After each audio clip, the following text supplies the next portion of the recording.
रत्नागिरी सिंधुदुर्ग लोकसभा निकालाच्या पार्श्वभूमीवरती रत्नागिरी शहरामधील लॉज आणि हॉटेल्स जी आहेत ती हाऊसफुल झालेली पाहायला मिळत आहेत।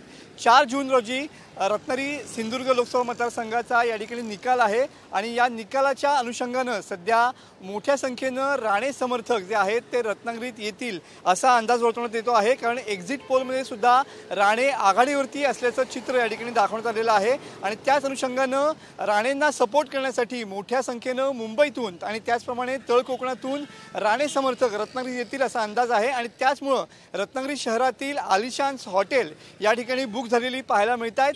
3 आणि 4 जून रोजी ही हॉटेल सध्या फुल झालेली पाहायला मिळत आहेत। एक्झिट पोलमध्ये या ठिकाणी नारायण राणे आघाडीवरती असल्याचं सांगण्यात येत आहे आणि त्यामुळे राणेंच्या कार्यकर्त्यांमध्ये उत्साह या ठिकाणी पाहायला मिळतोय।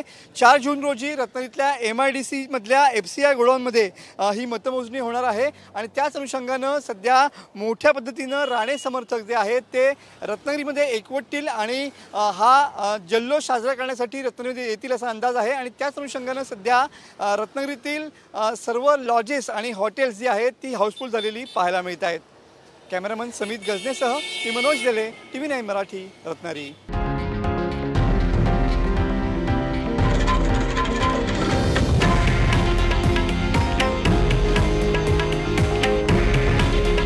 हे आहे देशातील नंबर 1 न्यूज नेटवर्क आणि आपण पाहत आहात TV9 मराठी। काळजी तुमची, हित महाराष्ट्राचं।